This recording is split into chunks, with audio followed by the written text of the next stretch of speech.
Saudi Arabia, Pakistan ഇവർക്ക് രണ്ടുപേർക്കും ഇടയിൽ ഒരു എഗ്രിമെന്റ് സൈൻ ആവുകയാണ്.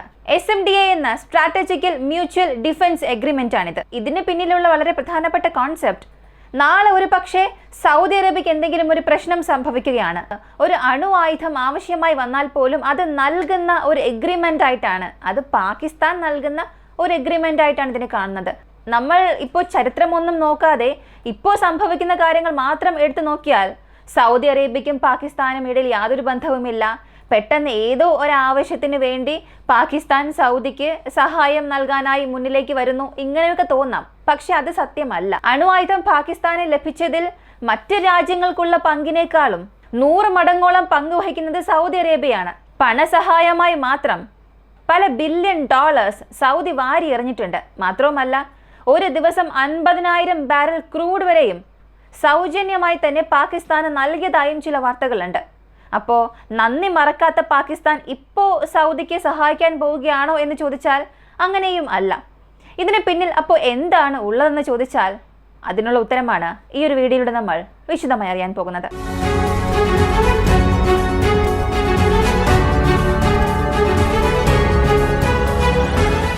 2025 സെപ്റ്റംബർ മാസം 17-ാം തീയതി സൗദി റിയാദിലുള്ള അവരുടെ പാലസിൽ വെച്ച് പാകിസ്ഥാൻ പ്രൈം മിനിസ്റ്റർ ഷവാസ് ഷെരീഫിനും ഇവിടെ സൗദിയുടെ പ്രിൻസ് മുഹമ്മദ് ബിൻ സൽമാനും ഇടയിൽ ഒരു എഗ്രിമെന്റ് സൈൻ ആവുകയാണ്. ഇതിനെക്കുറിച്ച് മുൻപ് വാർത്തകൾ വന്നിട്ടുണ്ടെങ്കിലും ഈ എഗ്രിമെന്റ് സൈൻ ആയതിനു ശേഷം ഇതിനെക്കുറിച്ച് വന്ന വാർത്തകളെല്ലാം വലിയ ചർച്ചയ്ക്ക് തന്നെ കാരണമായി. ആദ്യം ഈ എഗ്രിമെന്റ് എന്താണെന്നറിയാം.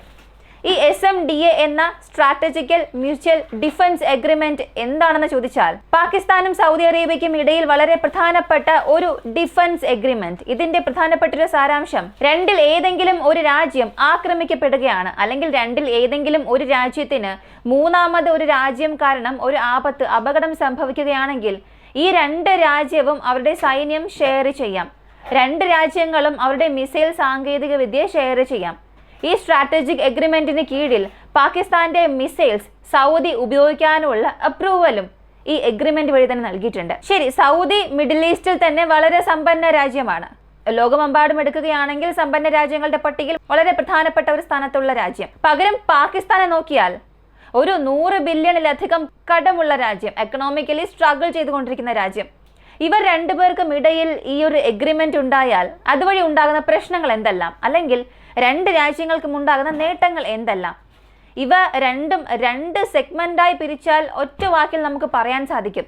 പാകിസ്ഥാന് പണം വേണം, സൗദിക്ക് അവർക്ക് ആവശ്യമായ ന്യൂക്ലിയർ വെപ്പൺസ് അവരുടെ രാജ്യത്തിൽ നിർമ്മിക്കാതെ തന്നെ ലഭിക്കും. അപ്പോൾ ഇതിന് പിന്നിലുള്ള ചില കാരണങ്ങൾ എന്തെല്ലാമാണ്? മിഡിൽ ഈസ്റ്റിൽ ഇത് ഏത് തരത്തിലുള്ള പവർ ഷിഫ്റ്റ് ഉണ്ടാക്കും? മറ്റ് രാജ്യങ്ങളുടെ പക്കൽ പോകുന്നതിന് പകരം സൗദി അറേബ്യ പാകിസ്ഥാന്റെ പക്കൽ വന്നതിന്റെ കാരണം എന്തെല്ലാം?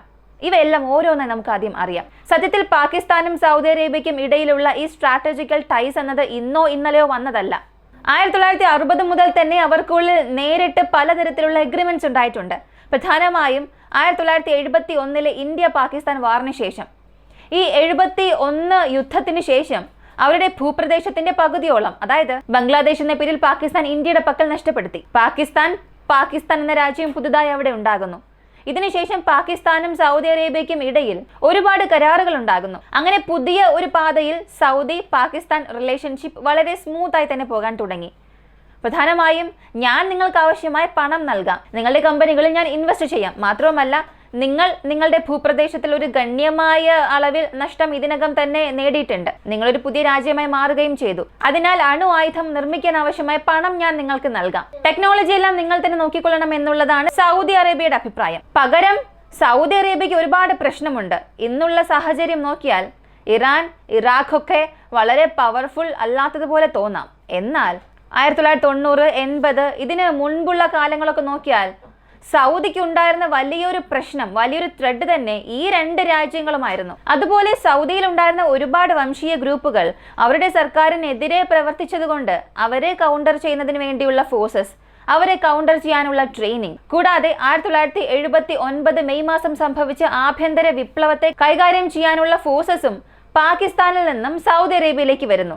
അപ്പോൾ പണം ഞാൻ നൽകാം, എനിക്കാവശ്യമായ ആയുധം, എനിക്കാവശ്യമായ ട്രെയിനിങ്, ഇവയെല്ലാം നിങ്ങൾ നൽകണം ഇവയാണ് ഇവർക്ക് രണ്ടുപേർക്കും ഇടയിലുള്ള ഈ ഡീലിന്റെ പ്രധാനപ്പെട്ട ഒരു വശം. അപ്പോൾ പാകിസ്ഥാൻ അവരുടെ അണുവായുധം നിർമ്മിക്കുന്നതിന് സൗദി അറേബ്യ എത്രത്തോളം സഹായിച്ചിട്ടുണ്ടാകും?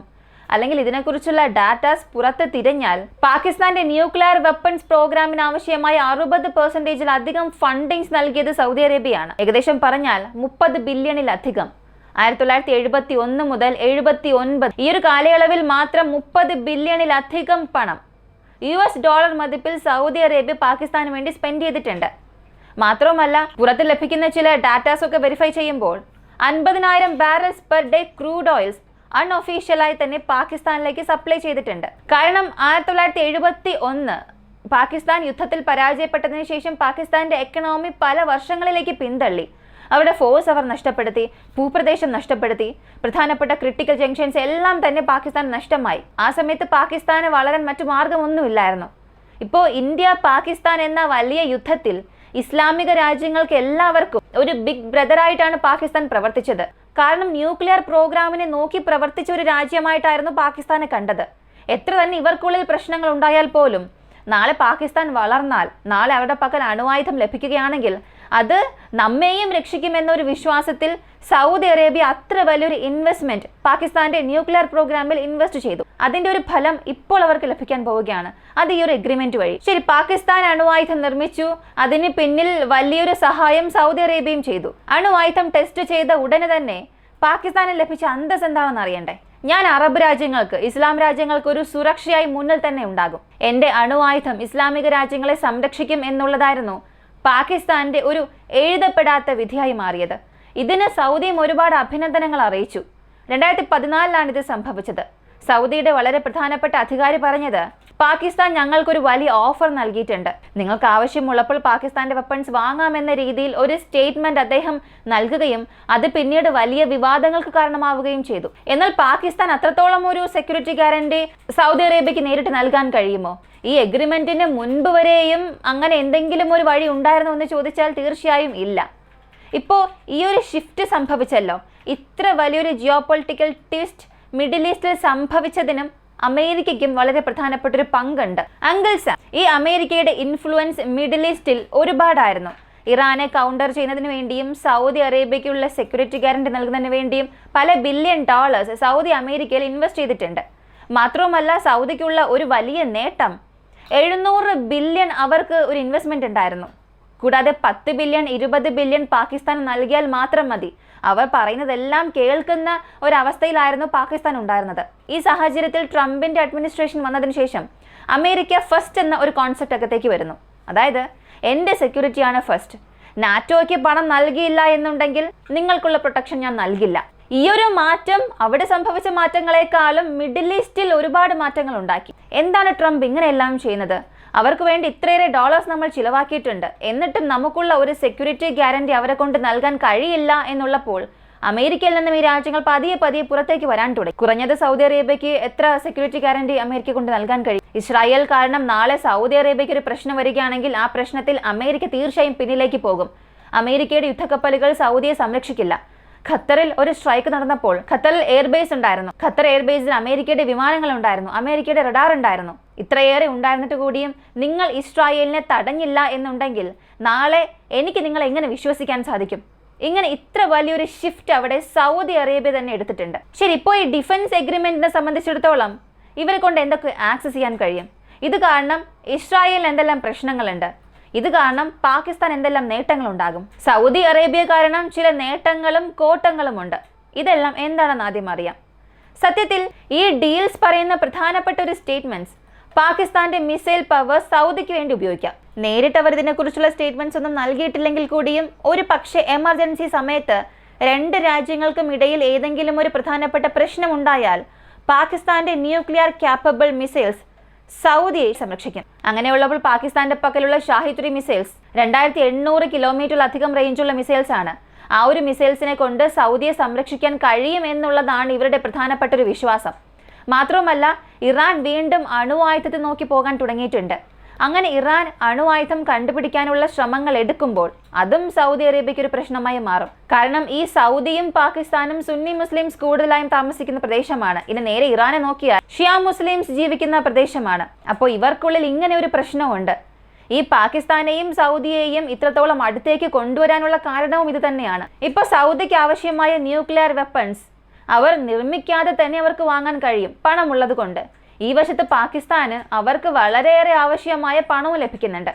അപ്പോൾ ഈ രണ്ടു പേർക്കും ഇടയിൽ മ്യൂച്വലായി എഗ്രിമെന്റ് സൈൻ ആയിട്ടുണ്ട്. അപ്പോൾ പിന്നെ ഇത് ഇന്റർനാഷണൽ നിയമങ്ങളെ കൊണ്ടൊന്നും തടയാൻ കഴിയില്ലേ എന്ന് ചോദിക്കാം. കാരണം ന്യൂക്ലിയർ വെപ്പൺസ് അണുവായുധമല്ലാത്ത ഒരു രാജ്യത്ത് നൽകുന്നത് റൂൾസിനെതിരാണ്. അപ്പോൾ പിന്നെ പാകിസ്ഥാനെ കൊണ്ട് ഇതെങ്ങനെ നൽകാൻ കഴിയും? പാകിസ്ഥാൻ വെറുതെ ഒരു സൈക്കോളജിക്കൽ വാർഫെയറായി ചെയ്യുകയാണോ? ഇന്ത്യക്ക് ഇത് കാരണം പ്രശ്നങ്ങൾ ഉണ്ടോ എന്ന് ചോദിച്ചാൽ ഇന്ത്യക്ക് ഇത് കാരണം പ്രശ്നങ്ങൾ അധികമൊന്നും ഇല്ല. കാരണം ഇത് പൂർണ്ണമായും മിഡിൽ ഈസ്റ്റ് ജിയോപൊളിറ്റിക്സിനെ അടിസ്ഥാനമാക്കി മാത്രമാണ് സംഭവിക്കുന്നത്. ഇന്റർനാഷണൽ നിയമം പറയുന്നത് അണുവായുധമല്ലാത്ത ഒരു രാജ്യത്ത് അണുവായുധം നൽകുന്നത് നിയമത്തിന് എതിരാണ്, തടയുന്നുണ്ട്. പക്ഷേ നിങ്ങളൊരു കോർപ്പറേഷൻ അവിടെ സൃഷ്ടിക്കുകയാണ്. രണ്ട് രാജ്യങ്ങളും ചേർന്ന് ഒരു എഗ്രിമെന്റായി സൈൻ ചെയ്ത് നിങ്ങൾക്കുള്ളിൽ ഒരു മിലിറ്ററി കോർപ്പറേഷൻ ഉണ്ടാക്കി അത് നാറ്റോ പോലെ ഒരു അലൈസായി ഫോം ചെയ്യുകയാണെങ്കിൽ ഏതൊരു നിയമത്തിനും അത് എതിരായി മാറുകയില്ല. അതായത് അണുവായുധമുള്ള ഒരു രാജ്യം അണുവായുധമല്ലാത്ത ഒരു രാജ്യത്തിന് അണുവായുധം നൽകുമ്പോൾ പ്രശ്നമായി മാറുകയില്ല. ഈ ബോംബ് എങ്ങനെ നിർമ്മിക്കണം എന്നുള്ളതിന്റെ വിവരങ്ങളൊന്നും ഷെയർ ചെയ്യാൻ പാടില്ല. എന്നാൽ ഇതിനകം റെഡിമെയ്ഡ് ആയിട്ടുള്ള ബോംബുകൾ നിങ്ങൾക്ക് നൽകാം. എൻ്റെ പേരിൽ എൻ്റെ മിസൈൽസ് നിങ്ങൾക്ക് ഈ ഒരു എഗ്രിമെന്റിന് കീഴിൽ ഉപയോഗിക്കാം, കൈവശം വയ്ക്കാം എന്ന രീതിയിൽ മിസൈൽസ് ഷെയർ ചെയ്യാൻ കഴിയും. അതുപോലൊരു എഗ്രിമെന്റ് ആണ് ഇപ്പോൾ സൈൻ ചെയ്തിട്ടുള്ളത്. എന്നാൽ ഇവിടെ പാകിസ്ഥാൻ ആയിക്കൊള്ളട്ടെ അല്ലെങ്കിൽ സൗദി അറേബ്യ ആയിക്കൊള്ളട്ടെ ഒരു കാര്യത്തെ വളരെ വില കുറച്ച് കാണുകയാണ്. അത് ഇസ്രായേലാണ്. ഇറാൻ അവരെ ആക്രമിച്ച ഇസ്രായേലിനെ കൊണ്ട് സൗദി അറേബ്യ ആക്രമിക്കാൻ കഴിയില്ലെന്നൊന്നും ഒരിക്കലും പറയാൻ കഴിയില്ല. കാരണം ഇപ്പോൾ അവരുള്ള പൊസിഷൻ എന്നത് അവരാണ് സുപ്രീം പവർ. മിഡിൽ ഈസ്റ്റിൽ ന്യൂക്ലിയർ വെപ്പൺസ് അവിടെ പക്കലുണ്ട്. അവർ പറയുന്നത് മറ്റ് രാജ്യങ്ങൾ കേൾക്കണം. അമേരിക്കയുടെ ബാക്കപ്പ് ഉണ്ടെങ്കിൽ പോലും ന്യൂക്ലിയർ വെപ്പൺ എന്നൊരു കാറ്റഗറി എടുത്ത ഇസ്രായേലിനെ എതിർത്ത് ഏത് രാജ്യത്തെ കൊണ്ടും സംസാരിക്കാൻ കഴിയില്ല. പക്ഷെ ഇവിടെ സൗദി അറേബ്യയ്ക്ക് ഒരു ബാക്കപ്പിന് പാകിസ്ഥാന്റെ ന്യൂക്ലിയർ വെപ്പൺസ് വരുമ്പോൾ സൗദി അറേബ്യ ഇത് ബ്രേക്ക് ചെയ്യാൻ ശ്രമിക്കും. മാത്രമല്ല ഇന്ത്യയെ കൗണ്ടർ ചെയ്യുന്നതിന് വേണ്ടിയാണ് പാകിസ്ഥാൻ അണുവായുധങ്ങൾ സൃഷ്ടിക്കുന്നത്. ഇങ്ങനെ ഒരു ഉത്തരവാദിത്വം അമേരിക്ക നൽകിയത് കൊണ്ട് മാത്രമാണ് ഇസ്രായേൽ പാകിസ്ഥാന്റെ ന്യൂക്ലിയർ വെപ്പൺസിനെ നശിപ്പിക്കാത്തത്, അവരുടെ ന്യൂക്ലിയർ വെപ്പൺസ് പ്രോഗ്രാമിന് യാതൊരു പ്രശ്നവും നൽകാത്തത്. എന്നാൽ ഇന്ത്യ പാകിസ്ഥാൻ ബോർഡർ എന്നതിനപ്പുറം സൗദി അറേബ്യയിലേക്ക് ന്യൂക്ലിയർ വെപ്പൺസ് വന്നാൽ ഇസ്രായേൽ തീർച്ചയായും വെറുതെ ഇരിക്കുകയില്ല. അപ്പോൾ അമേരിക്കയുടെ ഇൻഫ്ലുവൻസ് മിഡിൽ ഈസ്റ്റിൽ ഡ്രോപ്പ് ആകും തോറും ഈ അറബ് രാജ്യങ്ങൾക്കുള്ളിൽ ഒരു വലിയ യൂണിറ്റി തന്നെ ഉണ്ടാവുകയാണ്. അതും ഖത്തറിൽ സംഭവിച്ച സ്ട്രൈക്സ് ഇവയ്ക്കെല്ലാം ഒരു വലിയ ആണിക്കല്ലായി തന്നെ മാറിയിട്ടുണ്ട്. അപ്പോൾ ഇന്ത്യ ഭയപ്പെടേണ്ട ആവശ്യമില്ലല്ലോ, ഇന്ത്യക്ക് ഇത് കാരണം പ്രശ്നമൊന്നും ഇല്ലല്ലോ എന്ന് ചോദിച്ചാൽ ഇന്ത്യക്ക് ഇത് കാരണം വലിയ പ്രശ്നങ്ങളൊന്നും ഇല്ല, അതിനുള്ള സാധ്യതയും ഇല്ല. പക്ഷെ പാകിസ്ഥാൻ ഒരു കാര്യത്തിൽ ശ്രദ്ധാലുവായിരിക്കണം. ഈ ന്യൂക്ലിയർ വെപ്പൺ സംബന്ധിക്കുന്ന സീക്രട്സ് മറ്റ് രാജ്യങ്ങൾക്ക് ഷെയർ ചെയ്യുമ്പോൾ അത് അവിടെ നിന്നും ലീക്ക് ആകാത്തിടത്തോളം കാലം നിങ്ങൾക്ക് സേഫാണ്. ഇപ്പോൾ റഷ്യ ബെലാറസിന് ന്യൂക്ലിയർ വെപ്പൺസ് നൽകി. ആ രണ്ട് രാജ്യങ്ങൾക്കും ഇടയിൽ അത്ര വലിയ ക്ലോസ് ടൈസ് ഉണ്ട്. എന്നാൽ പാകിസ്ഥാന്റെ സ്റ്റെബിലിറ്റി, പാകിസ്ഥാന്റെ കഴിഞ്ഞ കാല രാഷ്ട്രീയ ചരിത്രമൊക്കെ എടുത്ത് നോക്കിയാൽ അവരെ കൊണ്ട് ഒരിക്കലും സ്റ്റേബിളായി നിൽക്കാൻ സാധിക്കുകയില്ല. പെട്ടെന്ന് ചൈനയെ സപ്പോർട്ട് ചെയ്യും, പെട്ടെന്ന് പാകിസ്ഥാനെ സപ്പോർട്ട് ചെയ്യും, പെട്ടെന്ന് ഇറാനുമായി പ്രശ്നം, പെട്ടെന്ന് അമേരിക്കയുമായി പ്രശ്നം. ഇങ്ങനെ ഒരു സ്റ്റേബിൾ ഇല്ലാത്ത രാഷ്ട്രീയമുള്ളൊരു രാജ്യമാണ് പാകിസ്ഥാൻ.